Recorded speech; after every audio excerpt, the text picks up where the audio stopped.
Nike Metcon 7 or the brand new Nike Metcon 8? Which is better? Let's find out. So if you guys saw our full review video of the Metcon 7, you will know that we love this trainer. If not, you can find it up above. But today, let's start talking about everything that is new, called it again, of the Metcon 8. So, first things first, what's new with the Metcon 8? This shoe, off the bat, is lighter. It's about 20 grams lighter according to my kitchen scales. Leon, remind me to wash them after this video. And it looks a little bit different. Obviously, there's new colorways. The swoosh on the side here, your tick, this is actually done in a fingerprint on these shoes. And that is basically to refer to this saying, engineered to the exact specifications of championship athletes. So everything about this shoe has really been changed off the back of feedback from Nike's athletes. One of those changes is, you will see on the outside here, the rope protection has gone further up and the laces has changed. The laces used to have eyelets of rope. And basically this is to make it durable, less chance of those eyelets ripping, so you can get more reps in these trainers without having to replace them. Another thing with the comfort of these shoes, with the Metcon 7s where you've got the eyelets on the outside, obviously they are stitched to another layer of fabric, which gives you, not much, but it does give you a little less flex and more restriction when it comes to movement in the foot. With the new 8s and having like a double stitch kind of hole as an eyelet rather than that kind of fly wire, I believe they call it, it gives you, again, it just lends itself to that more kind of comfortable based and flex based shoe.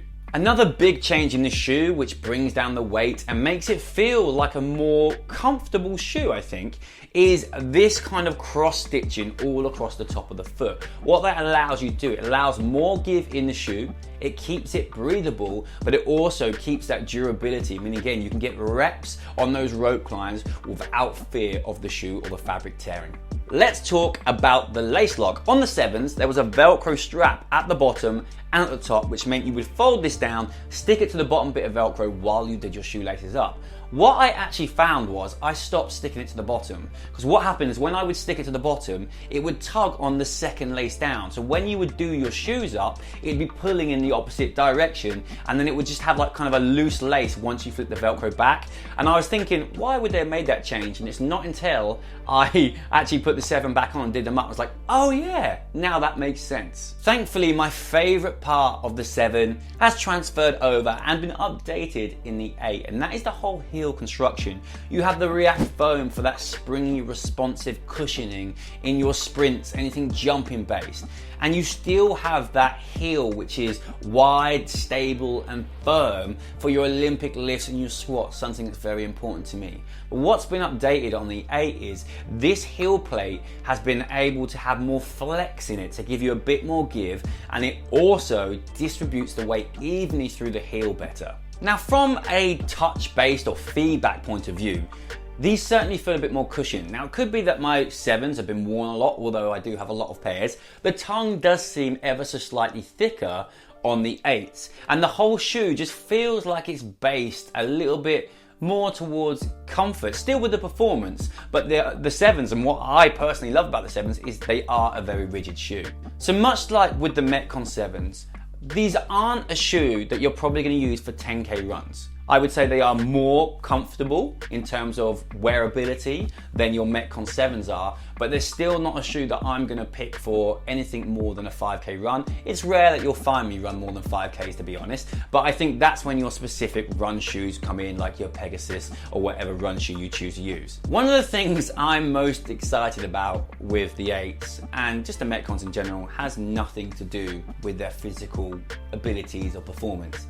It's very shallow, but it's very important when it comes to trainers. It's about the way they look. And one thing I feel that Nike do incredibly well is having different colorways. Now, I've been onto the Nike store and I've had a look at the Nike ID button, so you can change these to your own prescription or whatever you want to do. There are some really cool new changes on there. Obviously, we have the fingerprint on the Nike tick here, but you can also change that to solid gold and silver, something that's new, and then all the other colors in solid that we had before. Another thing that's really cool is you can now change your base sole and your outer sole, including the rope treads here, to 3 different marble colors. One that's darker marble, one that's more of a kind of a browny beige color, and one that's a bit whiter.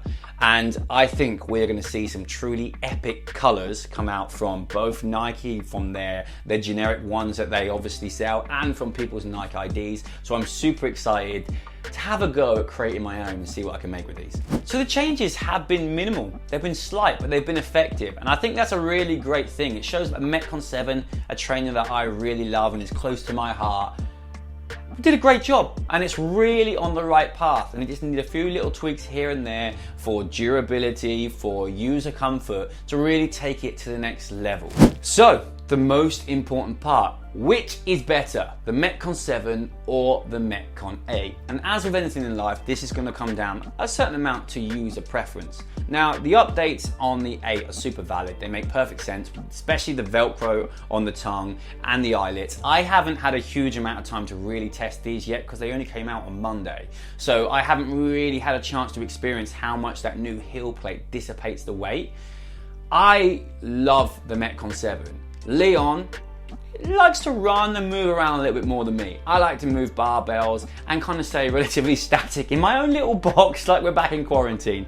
So for me, I lean slightly more towards the Metcon 7. I just have a really close bond with this shoe. I love everything about it. Leon likes a little bit more freedom, maybe more comfort in his training, and he leans slightly more to the Metcon 8. And that is the real separator in these two shoes, in my opinion. This one's a little more breathable, a little bit more comfort based. This one's a little bit more rigid. So that being said, that was our review on the Metcon 8 and how it matched up to the Metcon 7. Do let us know in the comments if you have any questions, any thoughts that you have, anything that we didn't touch on, or questions you may want to know about, and we will do our best to reply to them in the comments. Thanks, guys.